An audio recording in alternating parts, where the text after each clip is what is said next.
음성을 켜셔야 됩니다. 음소거야지. 예, 들리세요? 음성어를 해제 주시고 기도해 주세요. 네. 하나님 아버지 감사합니다. 오늘 이렇게 세 번째 강의를 시작하게 되는데 오늘 이렇게 귀한 세계관에 대한 강의를 듣고 저희가 많은 많은 것을 배울 수 있도록 인도하여 주시옵소서.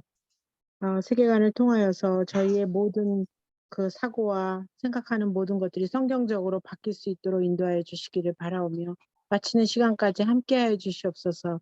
예수님 이름으로 기도했습니다. 아멘. 아멘.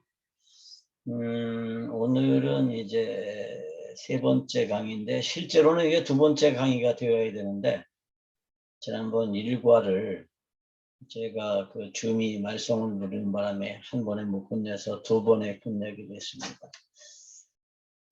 오늘의 주제는 반역과 복음입니다. 반역과 복음인데 지난주 강의를 우리가 다시 한번 돌이켜보면 존재되어진 모든 것에는 목적이 있다 하는 것을 다시 한번 기억하시기 바랍니다. 존재되어진 모든 것에는 존재 목적이 있다. 그래서 여기 두 가지 그림이 있죠. 하나는 클립이고요. 조그만 클립이고 또 하나는 큰 기중기인데요. 기중기에만 존재 목적이 있는 게 아니라 클립도 존재 목적이 있죠. 그러니까 만들어진 모든 것들, 존재하는 모든 것들이 아니라 존재되어진 모든 것들에는 존재 목적이 있다는 거고 이 우주 만물에는 스스로 존재하는 분은 오직 여호와 하나님 한 분이시고 나머지는 다 존재되어진 것들이라는 것입니다. 그래서 힌두의 그 신이라고 하는 많은 그 신들도 다 존재되어진 것들이고 불교에 존재하는 많은 부처들도 다 존재되어진 것들에 불과하다.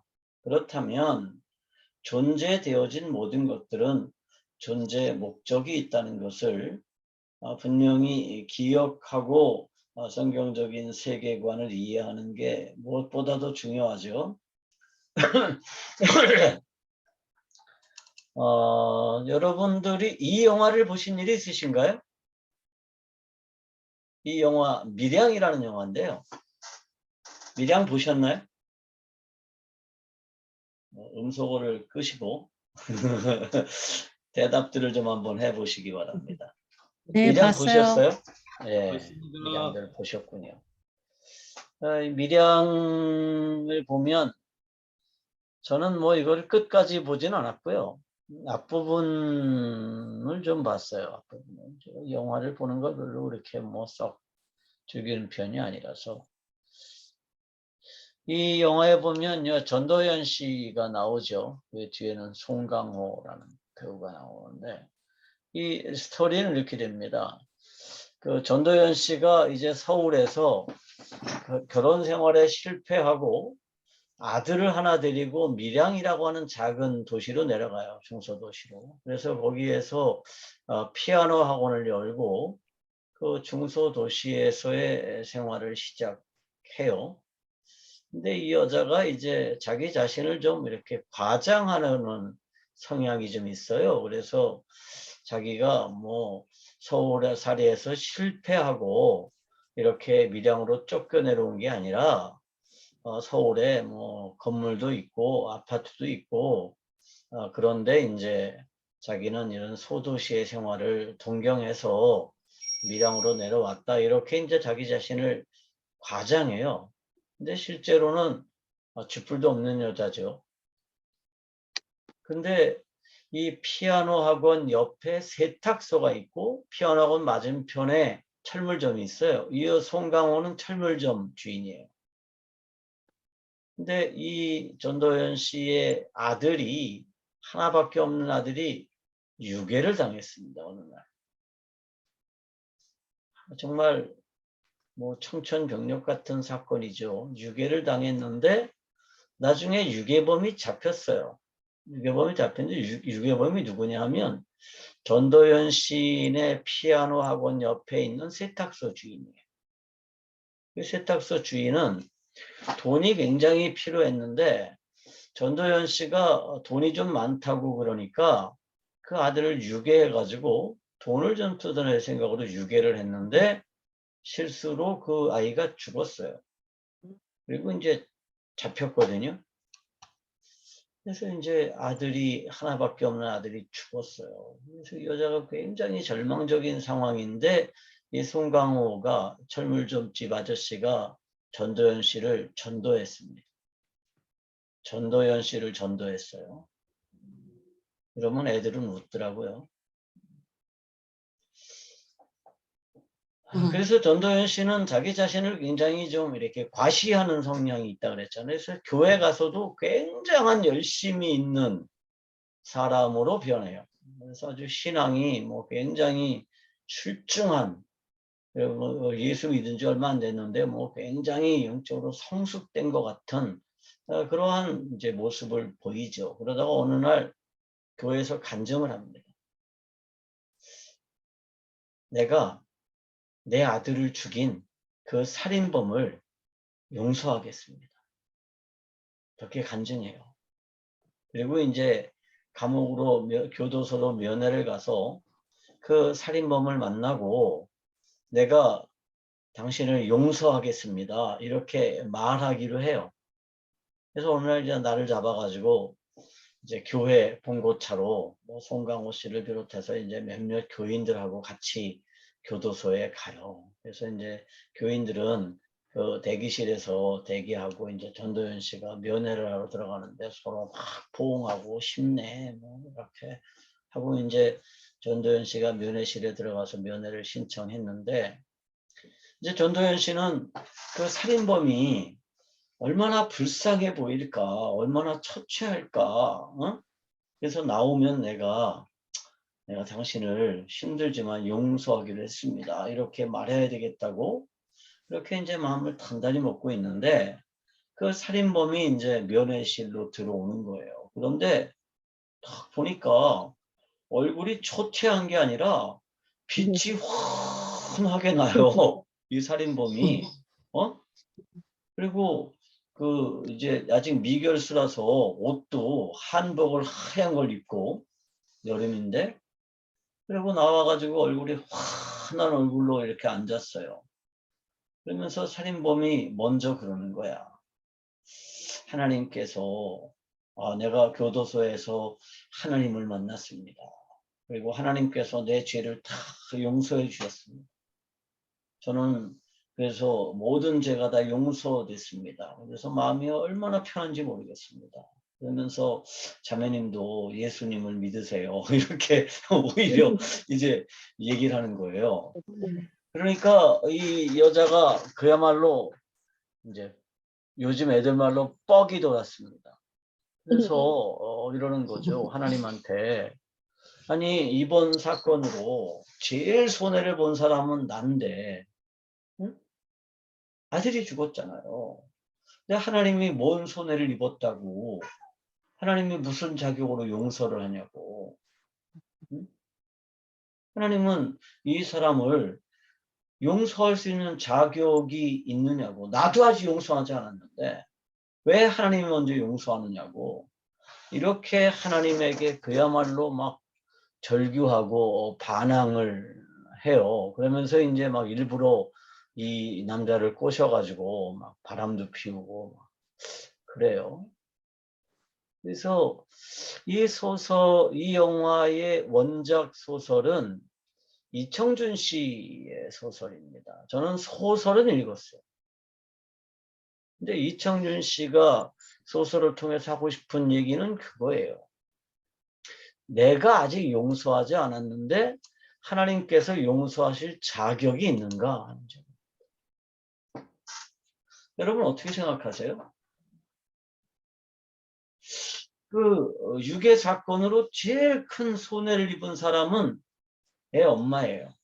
영화에서는 이 전도연이라는 사람이 맡은 뭐 여자 주인공 이름은 내가 기억이 안 나는데 배우 이름만 알아요. 전도연 씨가 맡은 그 여잔데 그 살인범은 하나님에게 자기 죄를 용서받았다고 얘기를 해요. 그래서 전도연 씨가 나도 아직 용서하지 않았는데, 내가 아직 용서하지 않았는데 하나님께서 용서하신다는 게 말이 되느냐? 그렇게 절교하거든요. 여러분 어떻게 생각하세요? 자, 내가 아직 용서하지 않았는데 제일 큰 피해자인 내가 하나님이 용서한다는 게 말이 되나요? 어떻게 생각하세요? 음성들을 켜시고 한번 자기 의견들을 한번 내보시죠. 하나님이 용서하신다는 게 말이 돼요?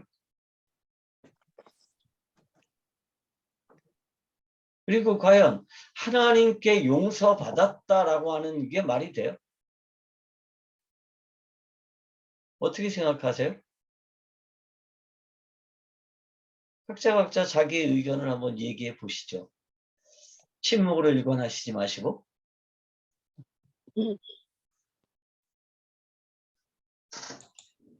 음소거 해제하셔도 돼요, 다들. 음소거들 해제하시고 말씀해 주세요. 김옥순 선교사님 어떻게 생각하세요?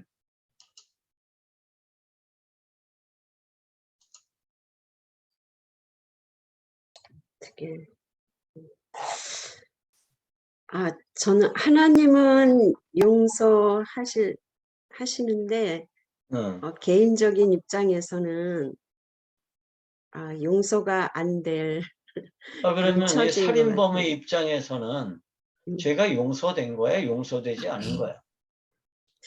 살인범의 입장에서는 그가 예수님을 믿고 정말 예수님을 믿고 이렇게 하면은 그 죄가 용서받았다고 했는데 용서가 됐다고 본인은 믿을 것 같은데요. 갑자기 물으니까. 장선희 선교사님은 어떻게 생각하세요? 저요? 응. 저는 답을 하니까 다른 분들이 아니, 장선희 하셔야죠. 선교사님. 장순이, 저요? 장순이. 장순이. 네. 선이가 아니고 순이. 네. 예. 그 어려운 생각을 안 해봐서. 이거 단답형으로 얘기할 수 근데 있는 이런 식의 질문들을 안 받나요? 질문보다 그런 상황들이 가끔씩 있죠. 네. 그럴 때 어떻게 가르치시나요? 자, 이 살인범은 하나님께서 자기 죄를 용서했다고 믿어요. 그럼 과연 그 죄가 없어지나요? 용서됐나요? 아니죠.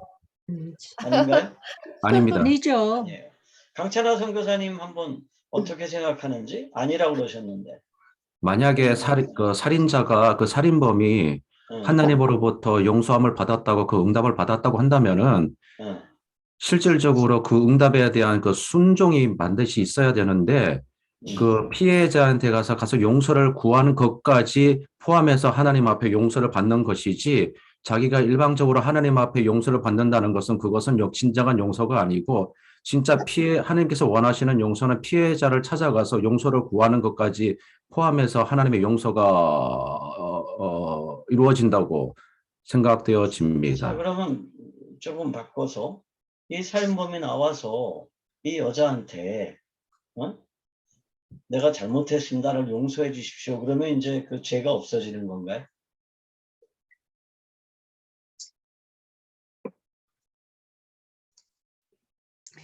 그 죄는 이미 네. 이곳에서 그 사람이 자기의 죄에 대한 대가를 감옥에서 지불하고 있잖아요. 예. 그런데 그 사람이 정말로 하나님 앞에 죄사함을 입었는지에 대한 것은 퀘스천 마크. 왜냐? 그 사람이 정말 하나님의 그 죄사함을 받았다면 일어나는 반응은 정말 그 사람에게 그 아이를 죽인 유괴한 어머니에게 진심으로 사죄하는 마음이 있어야 되는데 그게 아니라 나는 죄사함을 받았으니까 당신도 예수를 믿고 죄사함을 받으라. 그거는 아닌 것 같아요. 그건 하나님 방법이 아니고 또한 이 여자분도 정말로 이 사람을 용서하러 간 게 아니고 이 사람들은 자기가 하나님이야. 자기가 하나님. 내가 너를 용서하겠다. 지가 뭔데? 하나님이 되어서 네가 내 아들을 죽인 것을 용서하겠다고 하는 거예요. 그거는 이 미량은 굉장한 잘못된 신앙에 대해서 잘못된 것들을 보여주고 있는 거예요. 자, 또 한 가지 질문이 있습니다. 자, 그러면 하나님께서 이 사람을 용서하셨다고 자기는 생각을 하는데, 그러면 죄가 이제 없어졌어요. 그런데 왜 감옥에서는 안 놔주죠? 교도소에서는 왜 석방을 안 시켜요? 죄가 없는데 이제 하나님이 용서하셔서. 그러면 그거 에덴 동산으로 가야죠. 아담과 하와가 죄를 지었고 용서를 받았으면은 에덴 동산에서 머물러야 되는데 하나님이 그 죄에 대한 결과에 대해서 너희들이 대가를 지불하는 삶을 살으라고 보냈잖아요. 이 세상에. 죄로 인해서. 그래서 그러니까 이 죄에 대한 세상에서 죄를 대가를 지불하라고 이 세상에 보내셨군요. 우리가 하나님을 반역했으니까요. 그러고 나서 하나님께서 저희들에게 저주하셨잖아요. 뱀에게 저주하시고 우리가 받아야 될 그 대가 예. 여자와 남자들에게 해주시고 에덴 동산에서 쫓아내셨잖아요. 예. 자, 이게 이제 문제는 이런 거예요. 네. 자, 우리는 하나님이 온 세상의 주인이시라고 믿고요. 그죠? 그분이 네. 온 우주의 통치자라고 믿는데 하다못해 교도소에서도 그 하나님의 용서라고 하는 거를 인정을 안 해요. 그러니까 이 용서라는 개념이 그냥 종교적인 관념으로서의 용서라는 거죠. 세속적인 세계관으로 볼 때. 종교적인 관념으로서의 용서일 뿐인 거예요. 그리고 사실은 많은 그리스도인들도 우리가 하나님 앞에 용서를 받았다라고 하지만 정확하게 뭐를 용서받았는지 그냥 단지 그 용서라고 하는 개념이 어쩌면 종교적인 개념이 아닐까 이제 그런 질문들이 드는 거죠. 자, 그래서 사람들은 이런 생각들을 많이 합니다.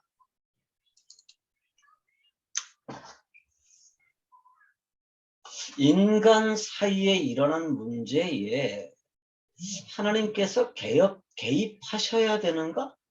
하는 질문들을 가지고 있습니다. 그러니까 우리가 생각하는 죄라는 게 뭐예요? 우리가 생각하는 죄는 인간이 인간에게 손해를 끼치는 행위가 죄라고 생각해요. 그죠? 그래서 죄가 뭐냐? 어떤 인간이 어떤 인간에게 손해를 끼친 거, 그 사람의 그 재산에 손해를 끼치거나 인격에 손해를 끼치거나 명예를 손상시키거나 성적인 어떤 권리를 손상시키거나 혹은 신체를 손상시키거나 생명을 손상시킨 거, 어떤 재물을 손상시킨 거, 이걸 이제 죄라고 생각을 하면 그게 인간과 인간 사이에서 일어난 문제거든요. 그러니까 이 세탁소 집 주인이 돈이 급해서 돈이 많다고 생각하는 여자의 아이를 유괴해서 죽였어요. 실수로. 그게 죄라고 그러면 거기에 하나님이 개입하셔서 하나님이 용서하시고 그래야 될 필요가 있나요?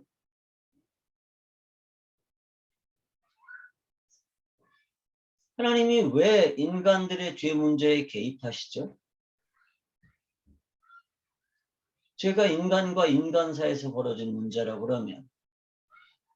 그래서 인간들이 서로 사랑하고 용서하고 배려하면 그러면 죄 문제는 충분히 해결 가능하지 않을까? 이런 질문들을 이제 하게 되는 거죠. 그리고 이게 사실은 소위 지성인이라는 사람들이 늘 하는 얘기 중에 하나입니다. 하나님께서 왜 인간들 사이에 벌어진 일에 개입하시고 왜 하나님의 용서가 필요하냐라는 거예요. 물론 우리는 하나님께 용서를 받아야 된다고 생각하지만 우리가 아닌 저 사람들 입장에서는 굳이 하나님에게 용서받아야 될 필요가 뭐 있어요? 인간들끼리 충분히 해결할 수 있는데 인간들이 서로 사랑하고 용서하고 배려하면 얼마든지 이 세상은 아름답고 그죠? 조화로운 세상을 만들 수 있죠. 그래서 이 세상을 낙원으로 바꿔갈 수 있다. 이런 생각들을 하고 있단 말이에요. 그리고 그런 일들을 하는 것들을 굉장히 소중한 가치로 여기잖아요. 그래서 내가 실제로 사랑하고 용서하고 배려하지 못하지만 사랑하고 용서하고 배려한다라는 거의 가치가 굉장한 무게가 있는 거죠. 죄 문제도 마찬가지예요. 인간의 죄 문제는 그렇게 사랑하고 용서하고 배려하면 인간들끼리 충분히 가능하지 않겠어요? 인간들끼리. 그러니까 그 전도연 씨가 교도소로 찾아가서 내가 당신의 죄를 용서하겠습니다. 라고 말하면 그리고 그게 진심이었다면 그러면 교도소에서도 이제 됐다. 그리고 풀어놔주고 그리고 서로 포옹하고 서로 용서하고 앞으로 서로 사랑하고 그러면 세상은 얼마든지 아름다워지지 않을까요?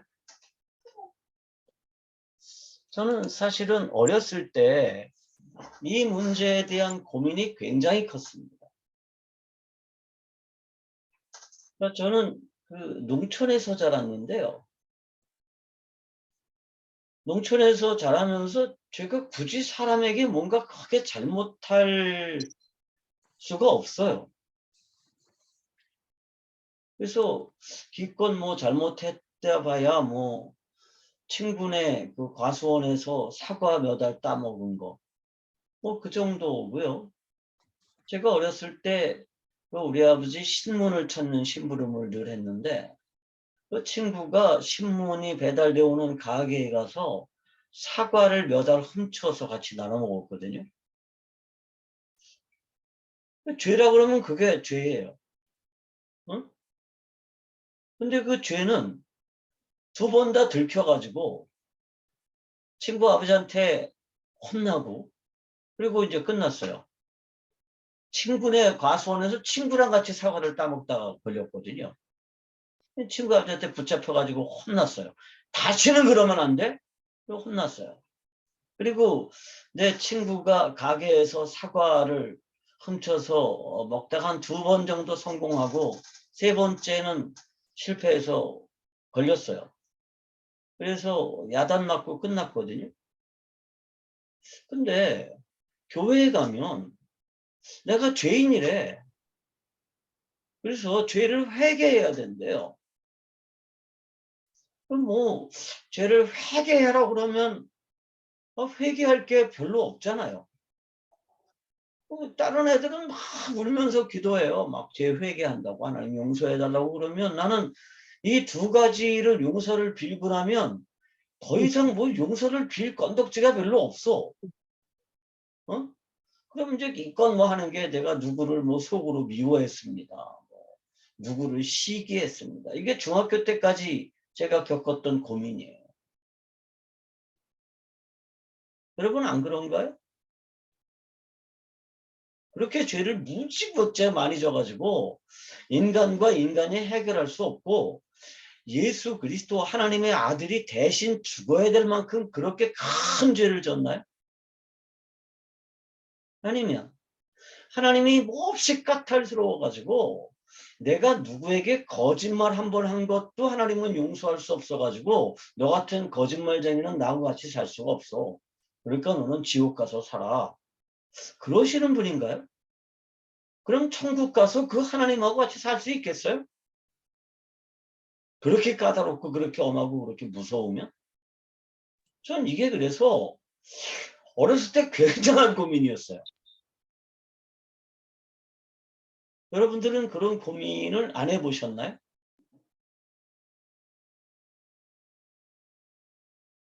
그러다가 이제 알게 된 게 뭐냐 하면 인간의 죄를 반드시 하나님께 용서를 받아야 되는 이유를 알게 됐습니다. 이게 뭐냐 하면 죄는요, 인간과 인간 사이에서 벌어진 일이 아니다라는 것입니다. 우리가 일반적으로 죄에 대한 개념은 인간과 인간 사이에서 벌어진 어떤 것, 인간이 다른 인간에게 손해를 끼친 어떤 것이라고 하는 개념을 가지고 있어요. 그런데 성경적으로 볼 때, 성경적인 세계관으로 죄를 보면 죄는 인간과 인간 사이에서 벌어진 일이 아니고 죄는 피조물인 인간이 창조주의 자리를 찬탈하려고 시도한 반역이라는 겁니다.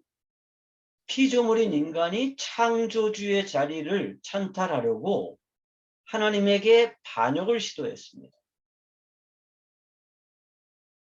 그러면 이 죄를 용서할 수 있는 분은 누구밖에 없죠? 이거는 인간들끼리 용서할 수 있는 문제가 아니에요. 이거는 하나님만이 용서할 수 있는 문제입니다. 그래서 우리가 죄라고 하는 것에 대한 분명한 개념이 세워지지 않으면 복음이 뭔지를 이해할 수가 없어요. 하나님의 용서가 뭔지를 이해할 수가 없고요. 하나님의 용서가 꼭 필요하다라는 생각도 사실은 할 수가 없습니다. 그래서 많은 그리스도인들이 하나님의 용서라는 개념을 교회에서 계속 주입한 신념으로 받아들여요. 그래서 제가 그 첫 시간에도 얘기했지만 신앙과 신념은 뭐가 다르냐 하면 신념은 근거가 없어요. 그냥 그렇게 확신하면 돼요. 그럼 그건 신념이에요. 근데 신앙은 어떤 사실에 대한 분명한 신뢰가 신앙이에요. 그런데 우리가 복음이라고 하는 게 뭐예요? 하나님께서 우리의 죄를 용서하셨다라고 하는 사실이잖아요. 그리고 그게 기쁜 소식이래요. 그런데 하나님이 우리의 죄를 용서하셨다고 그랬을 때 뭘 용서하셨을까요? 하나님이 우리의 죄를 용서하셨다라고 하는 거는 내가 누구에겐가 손해를 끼친 걸 용서하는 차원이 아니고 내가 감히 하나님이 되겠다라고 하고 하나님 이제 그 자리에서 물러나세요. 나도 창조주의 자리에 앉겠습니다. 라고 하나님에게 반역을 일으킨 겁니다. 자, 반란을 일으키면 그 반역죄에 대한 처벌은 뭐죠? 반역을 저지르면 그 처벌은 뭐예요? 사형입니다. 사형이에요. 죽는 것밖에 없어요. 그래서요. 자, 성경은 죄의 대가는 뭐라 그랬어요? 죄의 삭은 사망이라고 그랬습니다. 왜 죄의 삭이 사망일까요? 우리가 흔히 생각하는 누군가에게 해를 끼친 대가가 사망이라고 그러면 하나님이 너무 가혹한 거예요. 그래서 우리가 이걸 받아들일 수가 없어요. 내가 누구 물건을 슬쩍 하나 정말 값어치 없는 걸 하나 슬쩍 했는데 혹은 마음속으로 누구에게 질투심을 느꼈는데 그것 때문에 내가 사형을 당해야 되고 영원한 지옥으로 가야 된다 그러면 그거 인정할 수 없어요. 누구도 인정할 수 없습니다. 그리스도인들이 죄를 그렇게 인식하면서도 죄의 삭은 사망이요 하나님의 은사는 그리스도 예수 안에 있는 영생이니라라고 말씀을 외우지만 그냥 그건 신념에 불과한 거예요. 죄가 뭔지를 몰라요. 왜 죄가 하나님이 용서해야 되는지를 몰라요. 그런데 이 죄가 인간이 하나님에게 저지른 반역이고 이 반역의 대가는 사형인데 하나님께서 사형하시는 대신에 선물을 주셨는데 그 선물이 영생이다. 이게 이제 로마서 6장 23절의 말씀이거든요.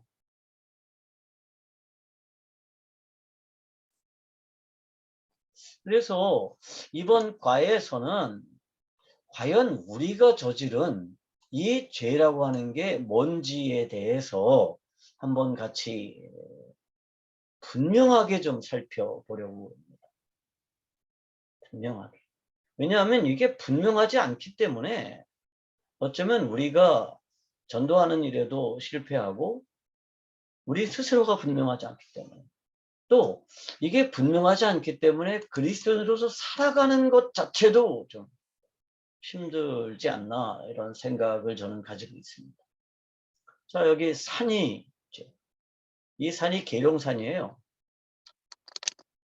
근데 제가 사실은 지리산 사진을 여기다가 올리고 싶었는데 제가 지리산에 수없이 가가지고 사진을 찍었는데 불행하게도 제 컴퓨터에 최근에 지리산을 갔던 적이 없어가지고 코로나 이후에 그래서 지리산 사진이 없어요. 그래서 계룡산 사진을 올려놨는데 요거는 2년 전에 1월 1일 날 제가 계룡산에 가서 찍은 사진입니다.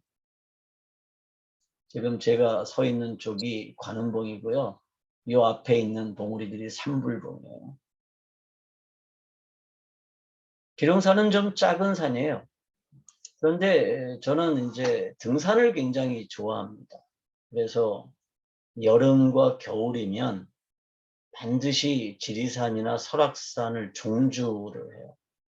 종주라는 게 뭐냐면 지리산을 저기 전라남도 구례에서 출발을 해가지고 경상남도 산청까지를 지리산을 이렇게 횡단해서 넘는 거예요. 그러면 그 거리가 47km입니다. 거기를 넘으려면 1500m 되는 그 지리산 그 봉우리들을 8개를 넘어야 되고요. 그러면 천천히 걸으면 3박 4일 정도를 잡아야 되고 등산을 전문적으로 하는 사람들은 2박 3일 정도를 등산을 해요.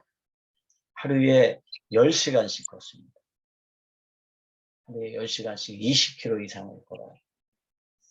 이제 여름이면 제가 늘 이거를 하는데 이제 3일째 되는 날 이제 마지막으로 이제 지리산 천왕봉을 올랐다가 이제 빠져나오면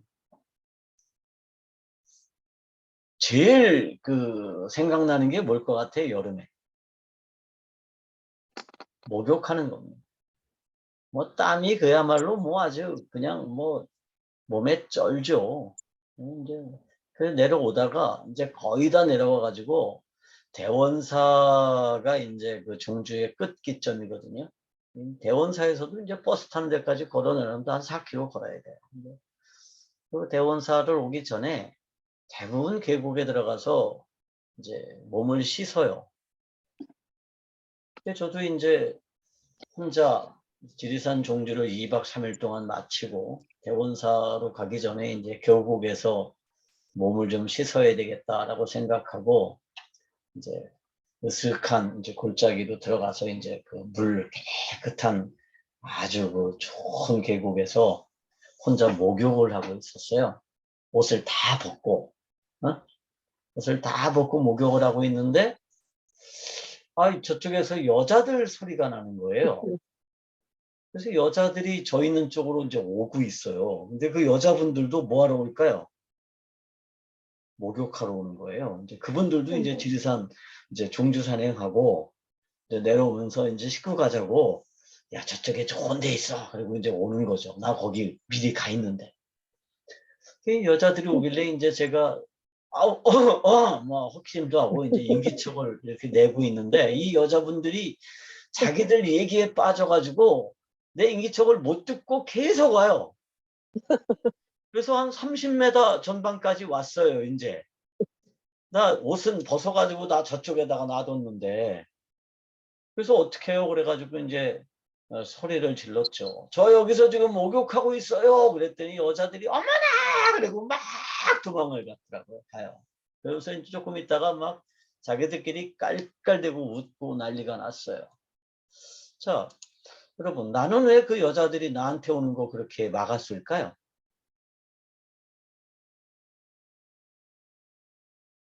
그리고 그 여자들은 왜 도망갔을까요?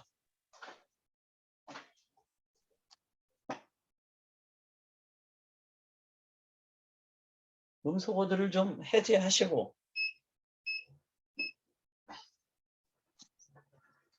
왜 그랬죠? 왜 저는 그 여자분들이 저한테 오는 거 한사코 막으려고 그랬고, 그 여자분들은 왜 도망을 갔을까요? 부끄러워서요. 부끄러워서. 옷을 안 입고 있는 거는 부끄러운 일이죠. 그죠? 수치심. 수치심. 그렇죠. 수치스럽고 부끄럽죠. 근데 성경을 보면 옷을 안 입고 있었던 사람이 있죠. 최초로. 누구예요? 이 사람들이? 아담과 하와. 아담과 하와예요. 아담과 하와가 이렇게 숨어 있어요. 왜 숨어 있죠? 옷을 벗고 있어요. 옷을 벗고 있어서 숨었는데, 부끄러워서 수치스러워서 숨었을까요? 아니면 하나님이 두려워서. 하나님이 두려워서. 왜 두려웠죠? 옷 안 입고 있는 거 그렇게 두려운 일이에요? 반역을 했기 때문에. 그래요. 부끄러움을 안다는 것은 음. 먹지 말라는 그 열매를 먹었기 때문이고, 먹었기 때문에 벗은 것도 알게 되고, 그것이 곧 죄악이 되었던 거죠. 그렇군요. 근데 우리가 성경을 읽을 때 분명히 부끄러워서 숨었다라고 성경은 기록되고 있는데, 대부분의 사람들은 어떻게 성경을 이해하느냐 하면 부끄러워서 숨었다 라고 이해를 해요. 벌거벗고 있는데 하나님이 찾아왔어요. 창피해. 그래서 우선 숨었다 이렇게 이해를 해요. 이 목사님들도 그런 분들이 굉장히 많습니다. 그런데 성경은 정확하게 이렇게 기록하고 있어요. 창세기 3장 10절인데요. 제가 읽겠습니다. 이르되 내가 동산에서 하나님의 소리를 듣고 내가 벗었으므로 두려워하여 숨었나이다 라고 되어 있습니다. 이 두렵다라고 하는 단어가요, 분명히 두렵다라고 되어 있죠. 부끄럽다가 아니에요. 근데 이 두렵다가 야레라는 단어를 쓰거든요. 야레라는 단어를 쓰는데, 이 야레라는 단어가 성경에 어디서 쓰여졌는지를 우리가 살펴보면 이 단어가 어떤 의미인지를 알 수가 있어요.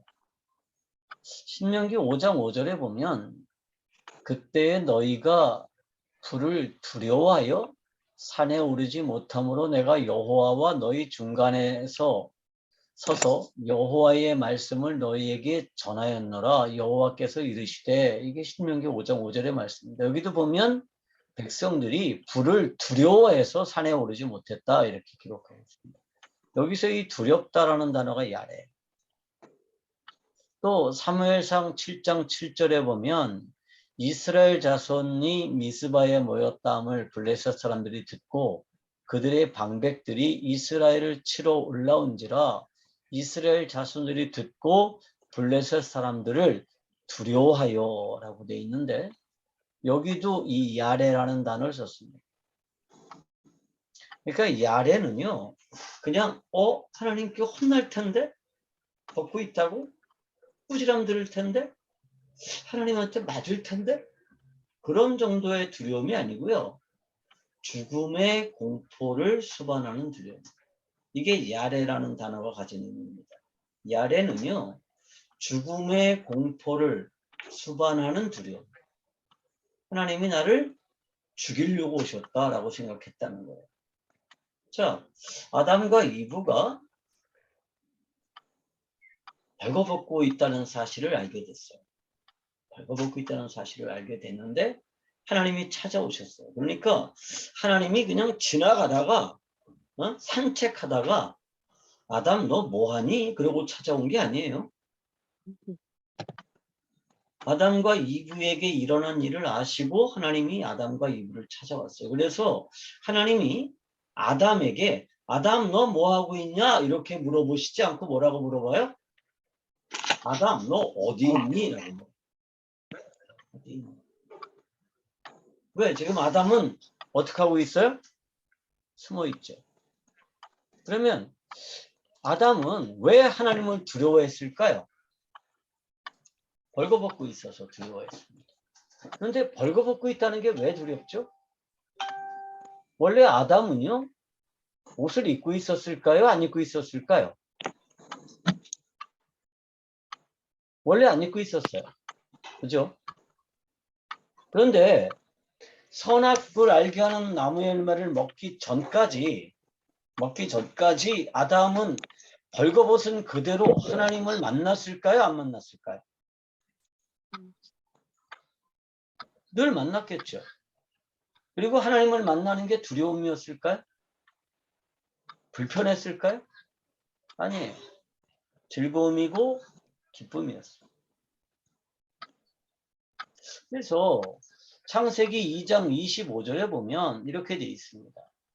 아담과 그의 아내 두 사람이 벌거벗었으나 부끄러워하지 아니하니라. 원래부터 벌거벗고 있었어요. 그런데 아까 어떤 선교사님이 설명한 그대로 이제 선악을 알게 하는 나무의 열매를 먹고 자신이 벌거벗었다는 사실을 알게 됐어요. 이렇게 설명하셨죠? 자신이 벌거벗었다는 사실을 그전에는 몰랐나요? 여기 보면 알고 있었다는 거예요.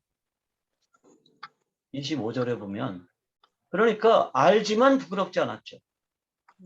여기서 그냥 부끄럽지 않은 거예요. 그런데 선악을 알게 하는 나무의 열매를 먹고 나서는 이게 단지 부끄럽지 않은 게 아니라 뭐예요? 부끄러운 게 아니라 두려워졌습니다. 어떤 분들은 이렇게 설명을 해요. 선악과를 먹으니까 사람이 지각이 생겨가지고 비로소 이제 그 선과 악을 알게 됐다. 응? 그래서 자기가 벌거벗었다는 사실이 악한 거라는 사실을 알고 하나님을 두려워하게 됐다. 이렇게 설명하는 분도 있어요. 마치 그 어린아이가 어렸을 때는 벌거벗고 있는 게 하나도 부끄럽지 않죠. 오늘도 그 제 손녀딸이 4살짜리가 우리 집에 잠깐 다녀갔는데 우리 아들이 우리 동네에 같이 살아요. 우리 집에서 자동차로 한 5분? 이렇게 제가 천천히 걸어서도 뭐 지름길로 가니까 5분, 10분이면 가는데 사는데 손녀딸이 왔어요. 그러더니 이놈이 내 방에 들어가서 안 나와. 그래서 뭐하니? 그랬더니 똥 싸! 아직도 기저귀 차고 있거든요. 근데 똥은 반드시 숨어서 싸요. 그리고서 이제 다 쌌다고 이제 똥을 치워줬단 말이에요. 근데 그게 전혀 부끄럽지 않아요. 전혀 부끄럽지 않아요. 할아버지가 씻어줘도 부끄럽지 않아요. 응? 근데 걔보다 조금 더 큰 애가 있어요. 외손녀딸이. 올해 초등학교 가는 애가 있는데 걔가 유치원 갈 때쯤 되니까요. 할아버지 앞에 자기 벗은 몸을 절대로 안 보여줘요. 그래서 목욕탕에 이제 들어갈 때 저녁에 자기 전에 이제 씻잖아요. 할아버지가 씻어줄까? 그러면 안 돼. 그러고 문을 꽝 닫고 들어가요. 왜 안 돼? 창피하잖아. 그러면 5살 때까지는 안 창피했는데 왜 6살, 7살 때 창피할까요? 아담이 그런 건가요? 그거는 아니란 말이에요. 그건 아니에요. 그래서 우리가 이 부분을 정말 제대로 이해하지 못하면, 그러니까 아담과 이브가 부끄러웠던 그 이유를, 제대로 두려웠던 그 이유를 이해하지 못하면 사실은 성경을 제대로 이해할 수 없습니다. 원래부터 안 믿고 있었고요. 그게 아무런 문제가 안 됐었는데 선악을 알게 하는 나무의 열매를 먹고 난 뒤부터 엄청난 두려움이 됐어요. 이게 왜 그럴까요? 그 단서들이 성경에 기록되어 있습니다. 아담의 두려움의 그 단서가, 그게 시편 8편에 기록이 되어 있는데요. 시편 8편 4절과 5절을 한번 같이 보십시다. 자, 여기 이렇게 되어 있어요. 사람이 무엇이기에 주께서 그를 생각하시며 인자가 무엇이기에 주께서 그를 돌보시나이까. 그를 하나님보다 조금 못하게 하시고 영화와 존귀로 관을 씌우셨나이다. 이렇게 기록이 되어 있죠. 여기 두 개의 단서가 있습니다. 하나는 인자가 무엇이기에 주께서 그를 돌보시나이까 라고 하는 말씀이에요. 그 앞에는 뭐라고 되어 있어요? 주께서 그를 생각하시며. 그러니까 하나님과 인간의 관계를 설명한 내용이에요. 자, 하나님께서 늘 인간을 생각하시고요. 그리고 늘 인간을 찾아오셔서 그의 필요를 채워주신다는 거예요. 여기서 돌보시나이까라고 번역된 이 단어가 요 전에 개역 성경, 지금 우리가 읽는 거는 개역 개정판이고요. 개역 성경에서는 권고하시나이까라고 번역했어요. 그런데 이 권고하다라는 단어, 돌보다라는 단어가 히브리어에서는 파카드라는 단어를 쓰거든요. 이 파카드라는 단어는요, 찾아오다, 필요를 채워주다, 뭐 그런 뜻이에요. 그러니까 하나님과 인간의 관계가 뭐냐 하면 하나님께서 늘 인간을 생각하시고, 그리고 늘 인간을 틈나는 대로 찾아오셔서 필요를 채워주시고 보호해 주시는 거예요. 네? 그래서 인간과 하나님은 서로 사랑하는 관계예요. 마치 부모가 자녀를 사랑하듯이 이렇게 서로 사랑하는 관계죠. 그런데 인간이 하나님과 그렇게 사랑의 교제를 나누려면 인간도 그만한 저기가 있어야 되죠. 그죠? 하나님과 교제를 나눌 만한 자격이 돼야 되는 거예요. 그래서 하나님은 어떻게 하셨냐면 인간을 하나님의 형상과 모양으로 창조하셨습니다. 그게 그를 하나님보다 조금 못하게 하시고 라고 기록되어 있는 겁니다. 이게 그 개역 성경에서는 천사보다 조금 못하게라고 이렇게 번역을 했는데, 그 번역은 대표적인 오역이라고 할 수는 없고요. 인간이 하나님보다 조금 못하다는 말이 너무 황송스러워서 천사보다라고 이렇게 번역을 했는데, 사실은 하나님보다 조금 못하게라고 하는 말이 원어상 맞아요. 그래서 하나님과 비슷하게 만들었어요. 근데 그것 가지고도 안 되죠. 그래서 어떻게 했느냐? 하나님의 영화와 존귀로 관을 씌우셨습니다. 그런데 이 관을 씌우다라는 단어가 아타르라는 단어를 쓰거든요. 두 번째 있는 단어가 아타르죠. 이 아타르는 무슨 뜻이냐면 둘러싸다 라는 뜻입니다. 다시 말하면 하나님께서 인간과 사랑의 교제를 나누기 위해서 인간을 하나님의 형상과 모양대로 창조하시고 하나님의 영화와 존귀로 둘러싸셨습니다. 이 둘러싸다라는 말을 우리말로 요즘식으로 번역하면 옷을 입히다라는 단어로 번역해도 돼요. 그게 아담이었습니다. 다시 말하면 하나님의 형상과 모양대로 창조되고 하나님의 영화와 존귀로 옷을 입고 그리고 하나님을 만나서 깊은 교제를 나눴죠. 그런데 어느 날 뭐가 일어났어요? 이 하나님의 영화와 존귀가 떠나가고 발가벗겨진 일이 발생했어요. 그게 아담이 선악과를 먹고 난 뒤에 발견하게 된 거예요. 자기가 발가벗겨졌다는 거 원래 발가벗고 있었는데 이제서 깨닫게 된 게 아니고요. 여기서 말하는 발가벗었다라는 얘기는 하나님의 영화와 존귀가 떠나갔다는 뜻입니다. 자, 제가 그 첫 번째 과를 설명할 때 인간은 흙으로 몸이 만들어지고 인간 안에 누가 들어오셨다고 그랬어요? 하나님의 영이 들어와 계셨다고 그랬죠. 그래서 인간은 어떤 존재예요? 하나님의 영광을 가장 완벽하게 반영하는 존재예요. 그게 영화와 존귀로 옷을 입었다라는 것과 같은 의미예요. 어떻게 해서 인간이 하나님의 영화와 존귀로 둘러싸여 있었느냐? 인간 안에 하나님의 영이 들어와 계시기 때문에 그래서 인간은 하나님의 영광을 가장 완벽하게 반영하면서 이 물질 우주에 하나님의 영광을 드러내는 거예요. 그리고 물질 우주에 있는 모든 것들이 인간을 통해서 반영되는 하나님의 영광을 보면서 하나님을 예배하도록 그게 인간의 존재의 이유죠. 응? 그런데 어느 날 인간의 그 영화와 존귀, 하나님의 영화와 존귀가 발가벗겨졌습니다. 왜 그랬을까요? 문제는 선악과를 먹었다는 겁니다.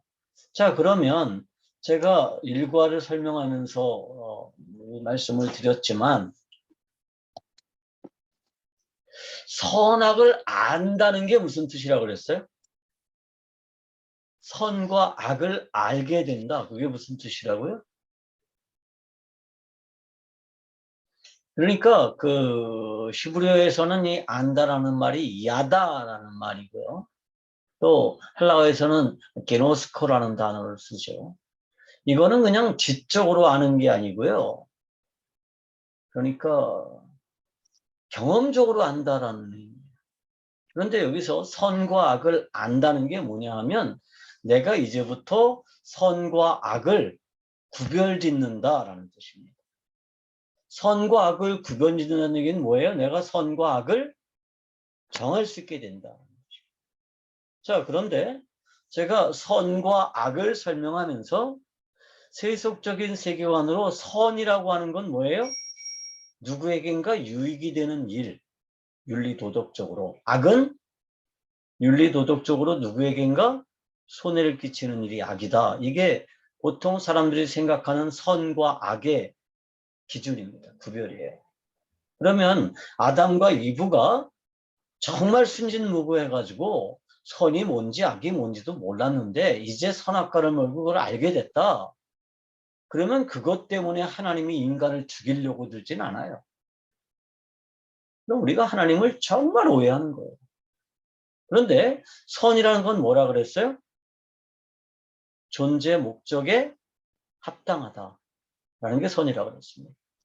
그러니까 이 토브라고 하는 거 하나님 보시기에 좋았다라고 할 때 하늘과 땅을 만드시고 뭐 태양을 만드시고 달을 만드시고 별을 만드시고 하나님 보시기에 좋았다. 식물을 만드시고 하나님 보시기에 좋았다. 물고기들을 만드시고 하나님 보시기에 좋았다. 조류들을 만드시고 하나님 보시기에 좋았다. 길짐승들을 만드시고 하나님 보시기에 좋았다. 인간을 만드시고 하나님 보시기에 힘이 좋았다라고 할 때 이 좋다라는 단어가 토브라는 단어를 쓴다고 그랬죠. 이거는 그냥 윤리 도덕적으로 올바르다 그런 뜻이 아니에요. 하나님이 만든 그 존재 목적에 합당하다라는 뜻입니다. 그리고 이거는 누가 정해주는 거예요? 존재 목적은 창조주가 정해주는 거예요. 그래서 인간에게 허용됐던 게 뭐라 그랬죠? 이름을 지어주는 것까지는 허용이 돼요. 이름을 지어주는 거. 그래서 아담은 모든 생명체들에게 뭘 지어줬어요? 이름을 지어줘요. 이름을 지어준다는 것은 관리권을 인정한다는 뜻입니다. 그런데 뭐는 하면 안 돼요? 존재의 목적을 정해줄 수는 없어요. 아담과 이브는 뭐가 아니기 때문에 창조주가 아니에요. 그런데 아담과 이브가 뭐 했어요? 그것들에게 존재 목적을 정해주려고 시도했다는 거예요. 그게 선과 악을 아는 일에 우리와 같이 되었다라고 할 때 하나님께서 안다, 선과 악을 안다라고 하는 의미가 그겁니다. 그러니까 우리가 지금까지 생각하는 거하고 성경이 말하고자 하는 거는 전혀 달라요. 자, 그러면 아담과 이브가 저 피조물들에게 내가 존재의 목적을 정해줄 수 있다. 이 얘기는 뭐예요? 나도 하나님 자리에 앉겠다라고. 하나님이 계세요. 그분이 유일한 창조주세요.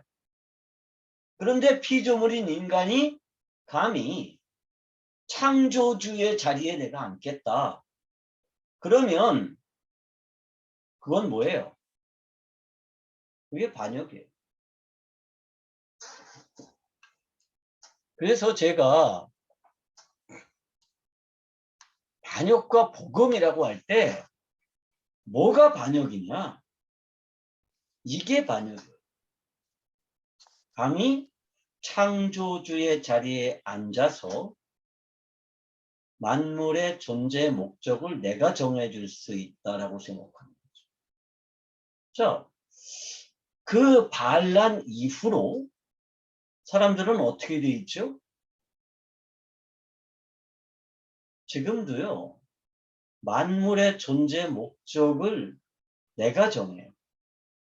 그래서 사람들은 늘 자기 중심적이죠. 자기를 중심으로 해가지고 사물을 판단해요. 내가 기준이에요. 그래서 만물이 누구를 위해서 존재한다고 생각해요? 나를 위해서 존재한다고 생각해요.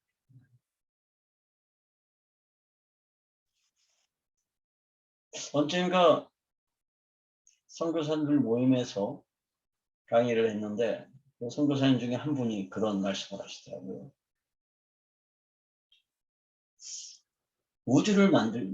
지구를 만드실 때 하나님께서 인간이 살 수 있는 모든 환경들을 다 준비하시고 인간을 창조하셨으니까 지구상에 존재하는 모든 것들은 인간을 위해서 존재하는 거 아닙니까?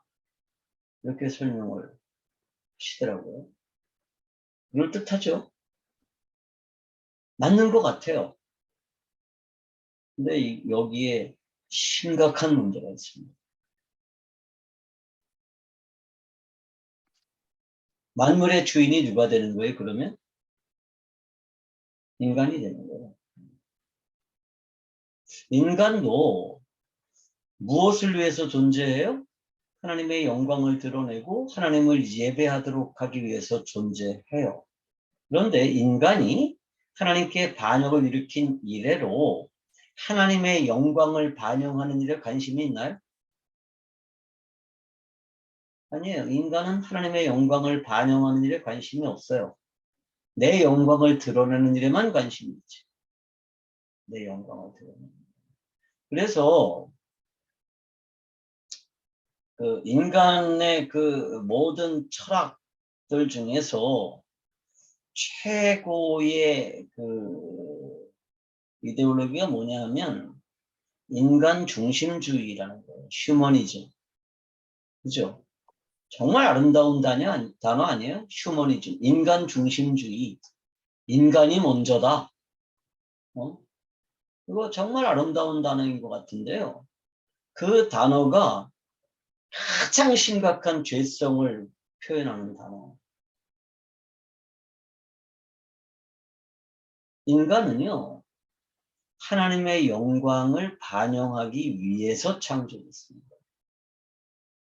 그런데 하나님의 영광을 반영하지 않고 내 영광을 드러내고요.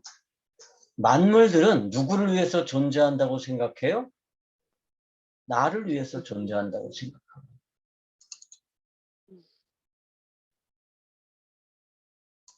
그런데 이 모든 게 뭐 때문에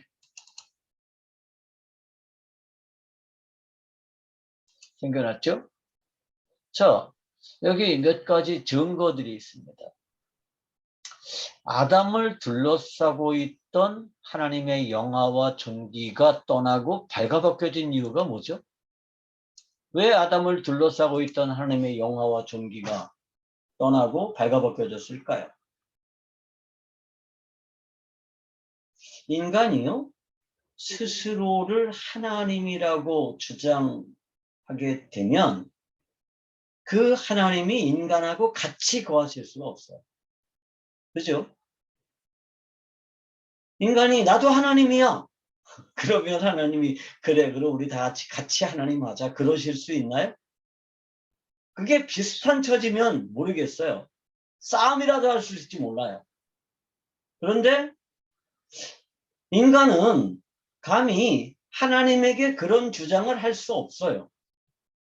그래서 어떻게 해요? 인간 안에 있던 하나님이 떠났어요. 인간이 하나님이라고 주장하니까. 하나님이 동시에 같이 있을 수는 없어요. 그래서 하나님이 인간을 떠났고요. 인간은 자기가 하나님이라고 주장하는 한 영원히 하나님과 같이 있을 수가 없어요. 그죠? 내가 하나님이라고 주장하면 하나님과 같이 있을 수가 없는 거예요. 왜 인간이 지옥으로 갑니까? 죄를 지었기 때문에 벌로?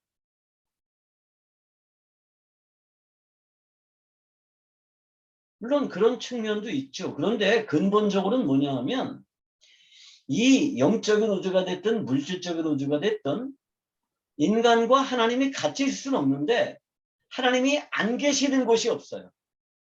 하나님은 어떤 분이세요?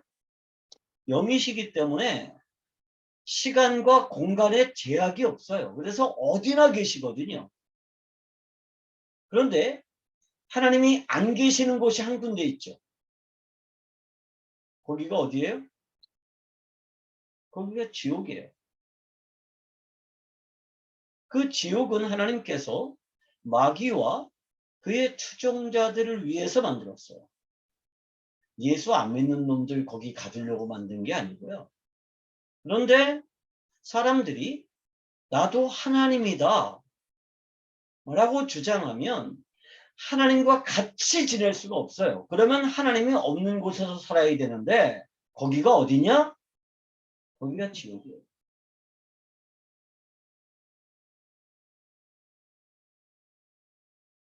그러니까 선악과를 먹었다라고 하는 거는 하나님이 먹지 말라고 그랬는데 인간이 그 말씀에 불순종했기 때문에 불순종의 대가로 벌을 받아서 쫓겨나고 지옥 가고 그렇게 설명을 하면 하나님에 대해서 우리가 잘 몰라요. 그럼 잘 모르는 거예요. 왜냐하면 하나님은 어떤 분이세요? 공의롭기도 하지만 사랑의 하나님이시잖아요. 자비로운 하나님이세요. 그런데 불순종에 대한 결과로 우리를 쫓아내고 지옥으로 보낸다 그러면 하나님은 결코 자비로운 하나님이 아니에요. 지금은 고인이 됐지만 법정이라고 하는 스님 아시죠? 이분이 그런 글을 썼어요. 나는 예수쟁이 기독교인들 너희들이 말하는 그 하나님이란 분을 절대로 이해할 수 없다. 어떻게 신이 돼서 자기 자식이 말 안 듣는다고 지옥으로 보내냐? 보통 사람들이 생각하는 그 개념을 정확하게 이해하는 거죠. 불순종했다고 지옥에 보낸다며요. 내가 차라리 내가 지옥으로 가서 너희 하나님이란 분이 보낸 보낸 사람들을 내가 구제하겠다. 그렇게 말했어요. 너무 멋있지 않아요? 그래서 많은 사람들이 열광했어요. 우리가요, 이 선악과의 문제를 순종이냐 불순종이냐의 문제로 설명을 하면 이거는 정말 굉장히 잘못된 설명이에요. 그럼 하나님이란 분이 정말 괴팍스러운 분이에요. 자, 여러분 자식들이 말 잘 들어요? 불순종한 적 한 번도 없나요? 불순종할 때마다 죽여요? 내쫓아요? 우리도 안 그러잖아요. 그러니까 우리가 이렇게 설명을 하면서도 사실은 하나님은 나보다 못해. 이런 논리적인 모순에 빠지는 거죠. 근데 우리가 이거를 논리적인 모순이라고 생각하지 않는 이유가 있어요. 그게 뭐 때문이냐면 이거를 신앙으로 받아들이는 게 아니라 뭘로 받아들여요? 신념으로 받아들이기 때문에.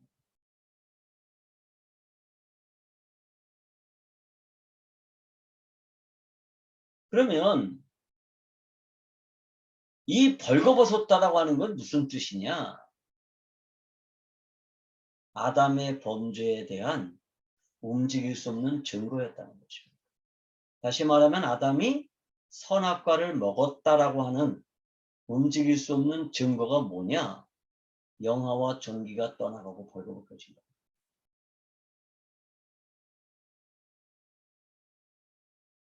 그러면 이런 질문이 나올 수 있죠. 하나님은 선악과를 왜 만드셨을까? 여러분, 하나님 선악과 왜 만드셨다고 생각하세요? 이거 궁금하지 않으세요? 하나님 선악과 왜 만드셨을까요? 안 만들었으면 간단하잖아. 그죠? 안 만들었으면 간단하죠. 근데 왜 선악과를 만드셨을까요? 만들고 내가 너 이거 먹는지 안 먹는지 지켜볼 거야. 너 먹으면 죽어. 먹지 마. 내가 너 이거 먹는지 안 먹는지 지켜보고 있을 테니까. 그러다가 딱 먹었어. 너 불순종했어. 그리고 내쫓아. 절대로 돌아오지 마. 지옥으로 가. 난 그런 하나님이면 무서워서 같이 못 살 것 같아. 하나님하고 같이 사는 게 천국이에요? 그렇게 무섭고 까다로운데? 안 그래요?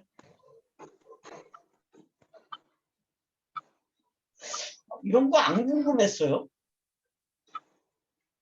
나만 궁금했던 거. 선과 악을 구분짓는 기준점이 아닐까요? 기준으로 선과 정해서. 악을 구별짓는 기준점. 선과 악을 구별짓는 기준점을 인간이 가져야 될 필요가 있나요? 아까도 말했지만 선과 악을 기준한다는 거는 누가 기준이에요? 하나님이 기준이고 선과 악이라는 건 뭐라고요? 존재 목적에 합당한 건 선이고 존재 목적에서 벗어나 있는 건 악이라고 했어요. 그러니까 이거는요, 무슨 인간이 무슨 기준점을 알아야 되고 그럴 필요가 없어요. 존재 목적에 합당하게 살면 되는 거예요. 존재 목적에 합당하게 존재하면 되는 건데 그거를 굳이 인간이 안다는 것 자체가 뭐라고요? 반역이라고요.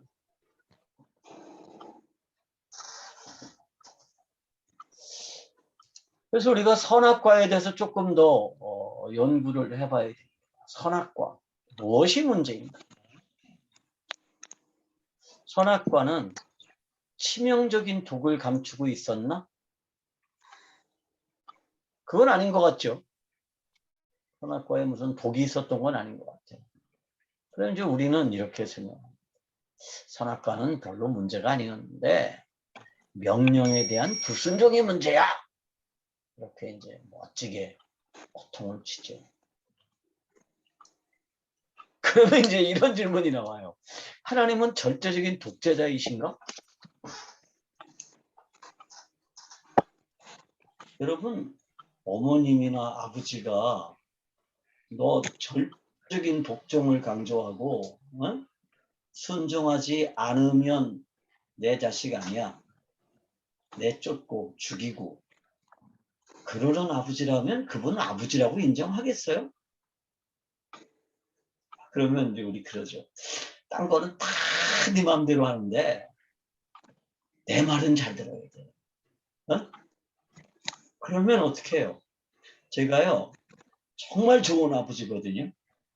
정말 좋은 아버지인데 제가 딸이 둘이 있고 아들이 하나 있는데요. 그 딸들이 고등학교 다닐 때까지 통금 시간이 8시였어요. 8시 전에 집에 들어와야 돼. 그리고 대부분 학교 끝나면 내가 데리러 갔어. 어? 대학교 가서는 몇 시까지 통금이었을까요? 우리 딸도 대학 다닐 때 9시까지 통금이었어요. 지금 생각해보면 정말 숨 막혔을 것 같아요. 근데 나는 내가 되게 좋은 아버지라고 생각했거든. 물론 우리 딸들은 그게 숨 막힌다고 생각 안 하고 잘 순종하고 왔지만 가끔 아버지 엄명을 어기고 통금을 어긴 적들이 있어요. 그렇다고 내가 내 딸들을 죽이지 않았어요. 꾸지람하고 말았죠. 꾸지람하고. 리차드 도킨스라고 하는 사람이 쓴 책이 있죠. 뭐죠? 만들어진 신. 그죠? 근데 그 도킨스가 그 책에서 이렇게 말해요.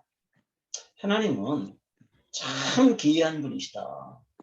간단한 꾸지람 정도로 끝낼 수 있는 선악과를 먹은 정도를 가지고 인간을 끝내 죽이고 추방하시다. 참 기이한 신이다. 그 말에 동의해요? 아니 뭐 그 선악과 하나 먹은 거 가지고 그렇게까지 화를 내셔. 그죠? 그걸 가지고 먹을 수도 있지. 하나님이 선악과 특별히 아끼는 거였나? 그래서 맨날 나와가지고 세셨나? 예루살렘 와가지고 선악과 보고 하나, 둘, 셋, 넷, 다섯, 여섯, 일곱, 여덟, 아홉, 열 개, 다 있네. 근데 어느 날 2개가 없어졌어요. 화가 불같이 나가지고 이것들이 2개나 훔쳐 먹었어? 그리고 막 쫓아와가지고 막 아담을 죽여. 그러는 하나님은 절대로 아니시잖아요. 그죠? 그러면 왜 선악과를 만드셨을까요? 왜 선악과를 만드셨을까요? 선악을 알게 하는 나무의 열매는 뭐냐 하면 왜 만드셨느냐? 아담을 죄로부터 보호하기 위한 안전장치로 만드셨다는 것이 제 결론입니다. 이 얘기를 하면 깜짝 놀라시는 분들이 많아요. 아담을 죄로부터 보호하기 위한 안전장치.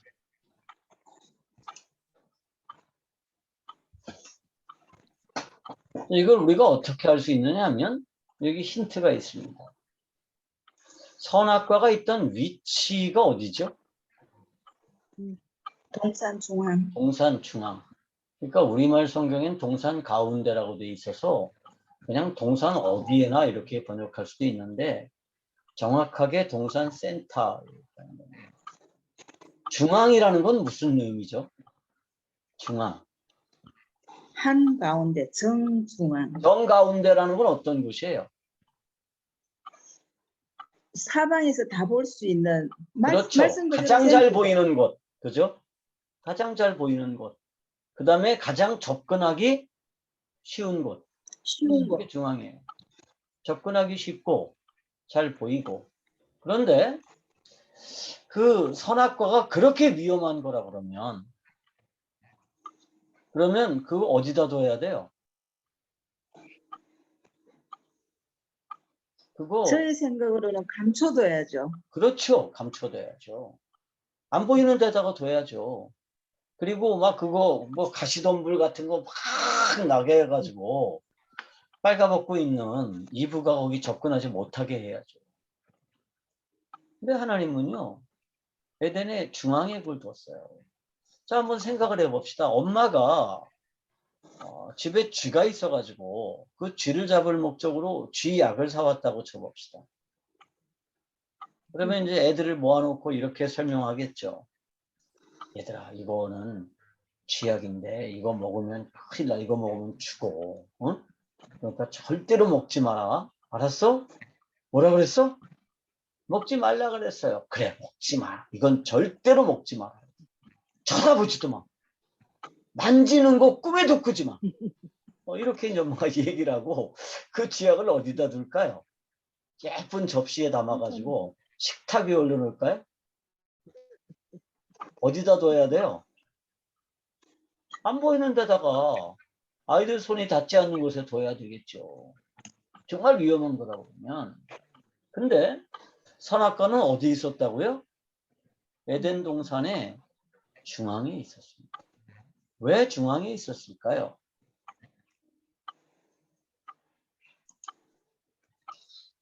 자, 앞에서도 잠깐 설명을 했지만 하나님께서 두 우주를 창조하셨다고 그랬죠.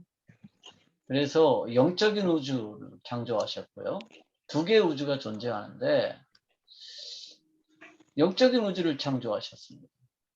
그리고 뭘 창조하셨죠? 물질적인 우주를 창조하셨습니다.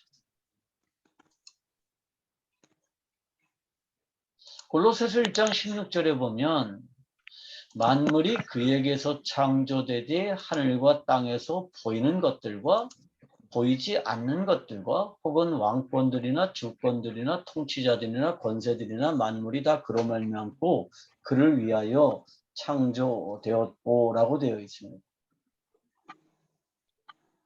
여기서 우리가 알 수 있는 게 그거죠. 하나님이 만물을 창조하셨다는 겁니다. 그런데 그 만물이 뭐냐 하면 이 물질 우주뿐만이 아니라 뭐예요? 보이지 않는 것들, 보이지 않는 세상. 이거는요, 물질이 없고 공간이 없기 때문에 보이지가 않아요. 영적인 우주는. 또 보이는 것들이 있죠. 보이는 우주. 비지블 월드. 이거는 물질과 공간과 시간으로 구성되어 있기 때문에 눈에 보여요. 그 모든 것들을 하나님이 만들었다는 것입니다. 그런데 영적인 우주에서 문제가 생겼습니다. 영적인 우주에서.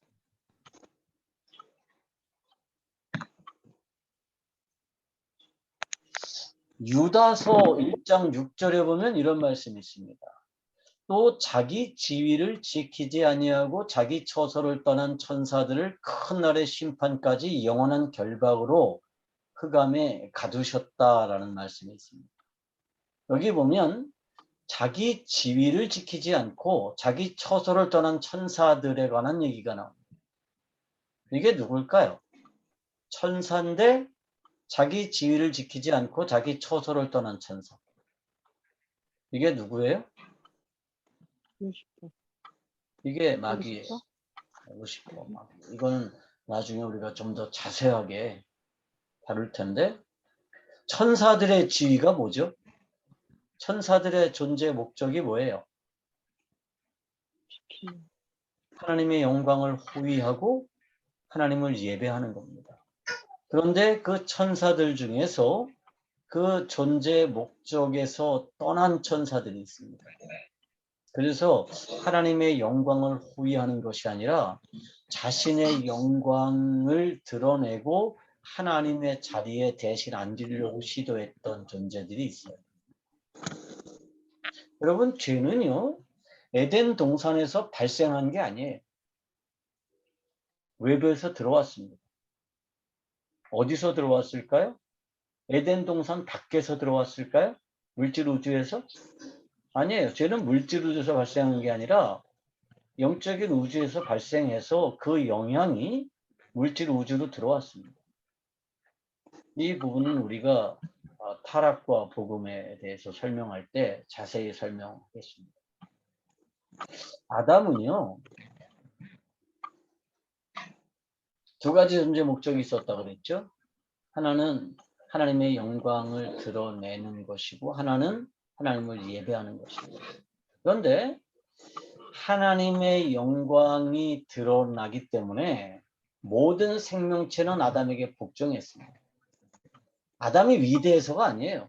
아담 안에 누가 있었기 때문에 하나님의 영광이 있었기 때문에 하나님의 영이 있었기 때문에 그 영이 하나님의 영광이라는 모습으로 밖으로 드러났어요. 그래서 모든 생명체들은 아담에게 복종했습니다.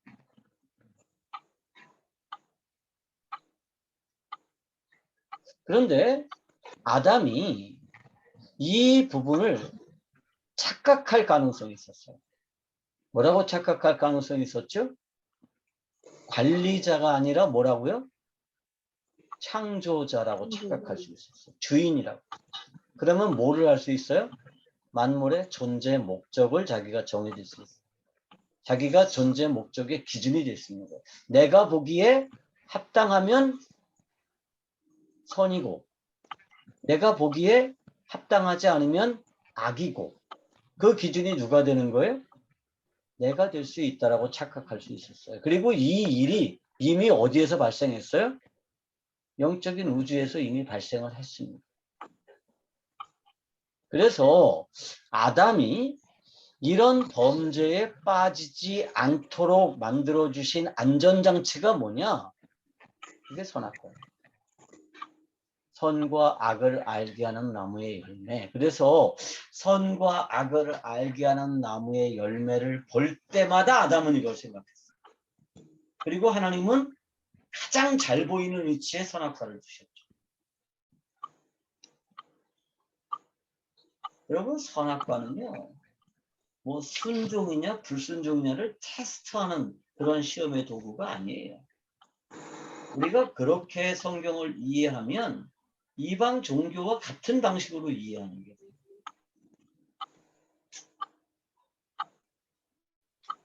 그래서 선악과는 아담이 타락하지 않도록, 다시 말하면 하나님에게 반역을 저지르지 않도록 막아주는 안전장치였습니다. 그런데 아담이 스스로 어떻게 했어요? 그 안전장치를 부셔버렸어요. 파괴해버렸죠. 어떻게 파괴했어요?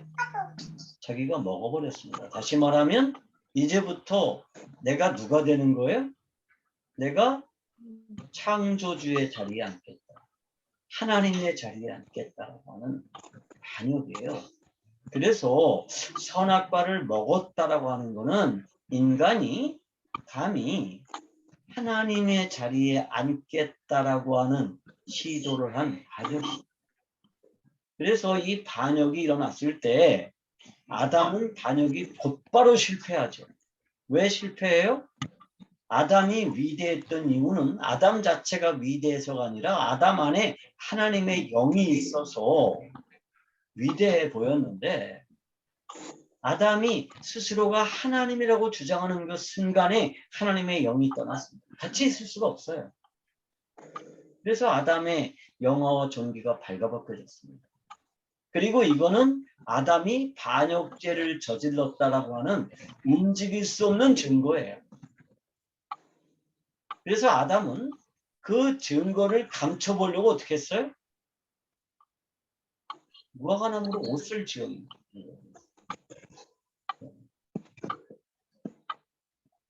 그러니까 부끄러워서 부끄러워서 자신의 성기를 가렸다. 이렇게 이해하면 성경을 너무 얇게 이해하는 거예요.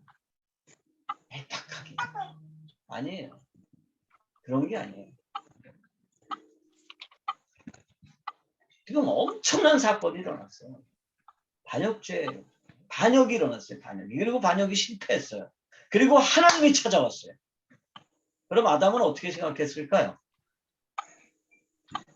하나님이 자기를 왜 찾아왔다고 생각했을까요? 죽이려고 찾아왔어요. 그래서 하나님이 아담을 찾아와서 첫 마디가 뭐예요? 아담, 너 어디 있어? 이거잖아요. 아담, 너 어디 있니? 이런 뉘앙스가 아니에요. 아담, 너 어디 있어? 이거예요. 아담은 지금 어디 있어요? 나무 뒤에 숨어서 발발발 떨고 있어요. 죽을까 봐.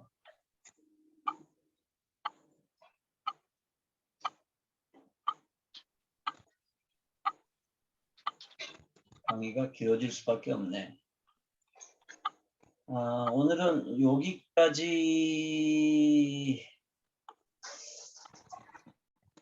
조금만 더 할까요? 오늘 강의를 요거 끝낼까요? 그냥 질문을 조금 받고 어떻게 생각하세요? 네, 마무리하시면 좋겠습니다. 예, 마무리하고 나머지는 내일 계속 하도록 하겠습니다.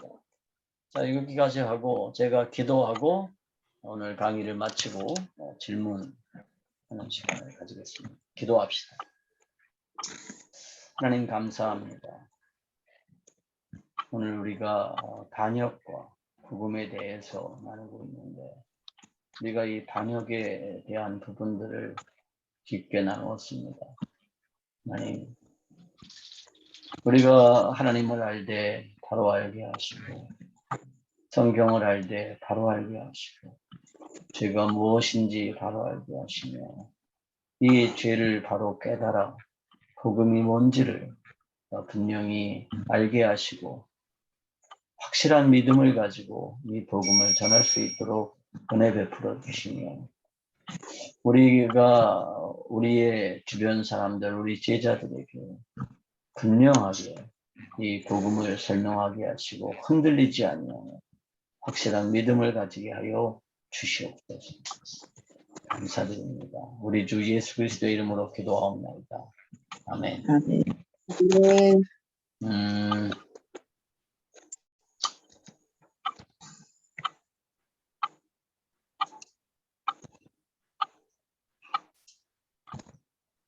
예.